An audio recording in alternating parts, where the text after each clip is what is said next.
Hello everyone, welcome back to another episode of r/Malicious Compliance. In today's episode, company doesn't allow me to have my phone, so I cost them $100K plus. Ignore the time difference in the evening? I'll ignore it in the morning. I don't want to distract my classmates.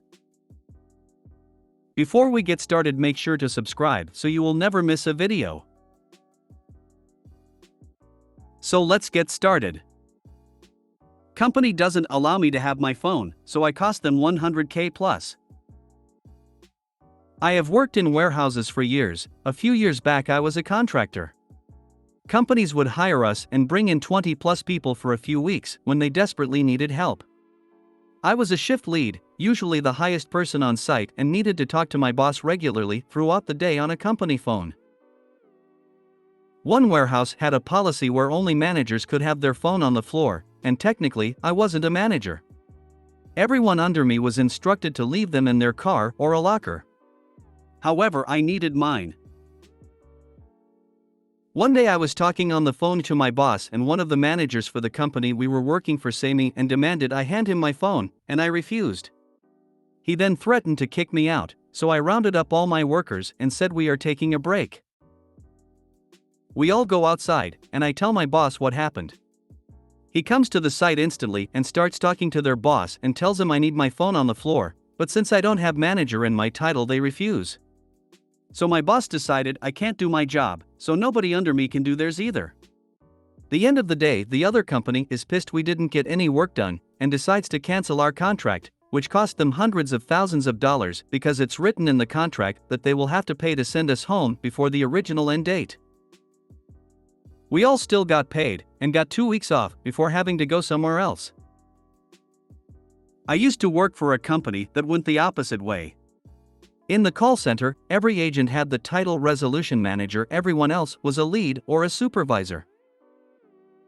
So if you wanted to talk to a manager, you were talking to the employee with the least power in the company. It's crazy that titles mean so much to some people. The place I'm at now doesn't even have managers. The highest person in the warehouse is a senior supervisor and directors above that. My current job, the new PM tried to implement a no cell phone for anyone policy. Now I get not having a cell phone on the floor if you're working production. They can be very distracting. I text the PM multiple times a day when I need answers to things. Not to mention some of the machinery we need to call the vendors and have them check on parts / get drawings / help troubleshoot. All things I need my phone for. I crap you negative. I tried to explain that dynamic and was shot down. I knew what happened next was going to happen, I just didn't think it would be this quick. So I didn't fight it and went back to work. Maybe an hour later one of the machines goes down and we start trying to figure out why. PM comes out looking for an update and asks, "Did anyone call dude guy at company yet?" It was a very quiet 10 seconds before I said, "With what?" The narrowing of the eyes was enough acknowledgement as I was going to get, so I pulled my phone out my pocket and got it figured out. The no cell phone policy still stands, but it's yet to be enforced. Yep, that company sure showed you who's in charge. Take your 2 weeks paid vacation and get out. With the high number of short-sighted managers out there, how does capitalism even work? The best part is they were a year behind schedule when we arrived, caught them up by 6 months in 2 weeks. Then they fired us, and got blacklisted by like 90% of the companies that could come help them, and ended up filing for bankruptcy about a year later. They sure showed us who's in charge. A few years ago I was backdoor on night shift for a large supermarket. During the night you receive deliveries of bread, milk, newspapers from third parties. While I am not unloading deliveries, I am on the shop floor filling shelves. I can't hear the backdoor bell while on the shop floor, but it's okay since each night I take a manager's internal mobile, which the drivers phone as they arrive. One night we are given a spot check by security. I am asked what was in my pockets. I replied keys and mobile. Security then told me I was not allowed to have a mobile or any keys except locker key. I tried to tell him that it was a store phone and that the keys included the forklift key, but he would not let me finish, interrupting with no exceptions. So I returned the phone to the office and the forklift key to my locker. The bread and milk drivers would only wait 15 minutes to be let in before leaving. They would come back at the end of their run, but that was well after the end of my shift. In the morning, the store manager was a little upset that there was no bread, very little milk, and none of the bulk stock that was kept on the racking was worked. I explained that security wouldn't listen. The security guard must have got in trouble as he tried to get me fired over a silly mistake I made while shopping in the store, which I immediately corrected when informed. I am puzzled why your boss didn't give you the new job title of shift manager on the spot. He couldn't just make a new position on the spot, plus these managers were always so ungrateful for our help because their bonus likely went to paying us. So my boss took every opportunity he could to screw them over. It's too bad we have to rely on humans for management. I'm 90% sure most management are actually semi-well disguised vogons. I work at a gas station. We just got a new policy that we can't do safe drops of more than $100. So now I drop my money anytime I'm prompted to, even if there's customers and it's busy. Thought about only doing $99 drops. Your boss sounds like a great boss to work for. Was that the case always? I will never again work for a company with a no phone policy. I understand that jobs are places where we go to work, but a blanket no phone rule is essentially treating me like a child. If an employee cannot stay off their phone, then discipline them and them alone. I have too many important things going on in my life and may need to glance at my phone very few hours. Exceptions: jobs where there are strict security protocols and procedures. Stuff like gov work or proprietary IPs/R&D. That gets a pass as it's not a personal attack against the employees, it's to satisfy some requirement to do the work they do. That's just CMMC type stuff, really. Ignore the time difference in the evening? I'll ignore it in the morning. Not me, but my father-in-law's story. In the 1970s, before email and faxes, my father-in-law, Carl, worked as a trust agent for a bank in the Midwest, which is on Eastern Time, ET. He handled trusts and estates for bank customers, including one older lady. Her son-in-law, Bruton, lived in California, which is on Pacific Time, PT, 3 hours behind Carl, and managed his mother-in-law's estate on her behalf. Bruton used to call Carl with questions, which is not a problem. Except Bruton would call Carl at home at 8 p.m. Eastern Time, expecting him to answer questions. Carl would be at home, eating dinner, or spending time with his family, so Bruton's calls were unwelcome. Carl would explain the time difference and said that Bruton should call before 5 p.m. Eastern Time, not PT. But Bruton always ignored Carl's requests and demanded that Carl call him back first thing in the morning. Carl was nice and would wait until 11 a.m. Eastern Time to give Bruton time to get settled in his own office. Until he decided he'd had enough. The day after Bruton's latest call, Carl went to his office extra early, got the information, and then promptly at 8 a.m., Carl called Bruton's house. A sleepy Bruton answered the phone and croaked, "Hello? Good morning, Bruton." Carl all but hollered into the phone. "What time is it?" Bruton groaned. "It's 8 o'clock, Carl said. "But it's 5 o'clock in the morning here." "Huh, so it is. I guess there's a 3-hour time difference. But you said you wanted these answers first thing in the morning, and it's 8 o'clock here, so I thought I'd give you a call." Bruton never called past 5 p.m. again. That's how you do it. Let me tell ya, them guys ain't dumb.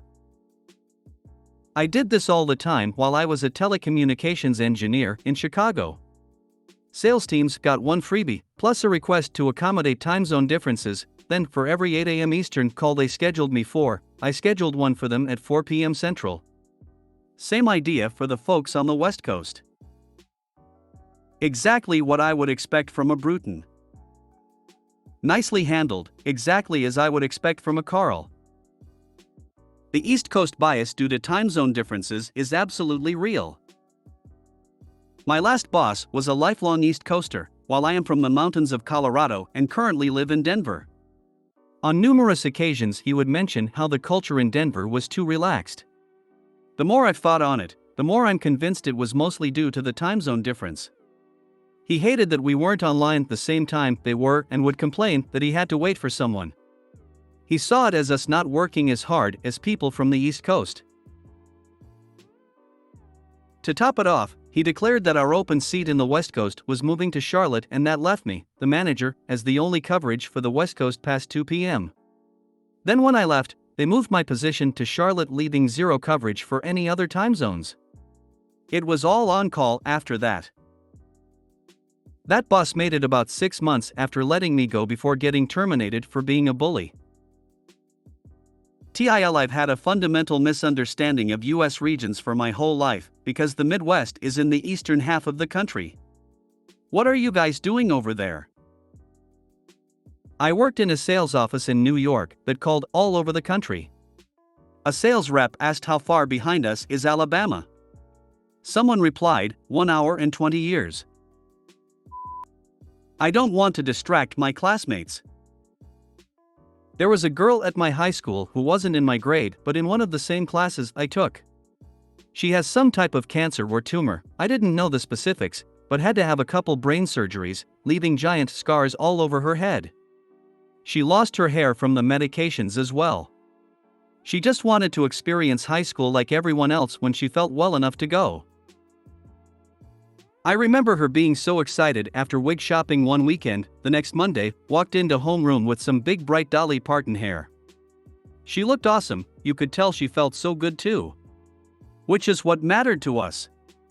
This was a doable hairstyle if you had a couple hours and lots of patience. The teacher wasn't having it. She tried to explain, we all tried to explain as much as possible without getting too in her business. The teacher wouldn't listen and demanded she take it off, not hearing us all try to explain the cancer situation. We were all mad for her. She just smiled, took it off and sat back, ready for class. The look on the teacher's face. I think she said something along the lines of, I don't want to distract my classmates with my new hair, I'm sorry. The teacher couldn't focus, just kept losing her place and staring at her, the giant bright red scars. Wig or not, we thought she was beautiful anyways. Many of us went to the principal before the bell even rang. The teacher had to apologize and said she was exempt from the rule. What rule we never found out. She just smiled and said, but I don't want to distract my classmates in response. The teacher left after a month. I'm glad the teacher left, you all were kind to your fellow classmate. Well done. When I was in 3rd grade in Catholic school, a little girl had leukemia. After many absences, she showed up for class, wearing a kerchief to cover her balding head. I don't think she was even shaved up, just had patches of hair and bald spots. The prune-faced teacher, not a nun, made her remove the kerchief, since it wasn't part of the uniform. I felt so bad for her. I'm glad the OP didn't write the post title in the form of a question, followed by an answer in the affirmative, and didn't pepper the story with the words Q or K. A breath of fresh air. Go her for rocking both her dolly hair. Is there a more wholesome person to want to emulate, as well as her post-surgical scars? Go you and your classmates for supporting her, and go to Hades to the teacher who thought it was okay to put someone through that. You're good people and I'm super proud of you for standing up for what's right. It takes a special kind of person to be able to rock both a dolly wig look and a bald with scars look. Either one of them can be tricky to do well, doing both well is only possible on straight-up badassness. I had alopecia, so was fairly bald when I was in school, and lived in floppy-brimmed hats. We had a cover teacher come in one day and the first thing she did was snap at me to take off the ridiculous hat. I was never one of the popular kids, so was rather chuffed when almost everyone in my class started shouting her down. She muttered an apology and it wasn't brought up again. How would a teacher not have been aware of the situation? This happened over the weekend, not a summer vacation, so this was a teacher shed had. If you made it to the end of the video, thanks for watching. Don't forget to like, subscribe and share, and we will see you in the next video.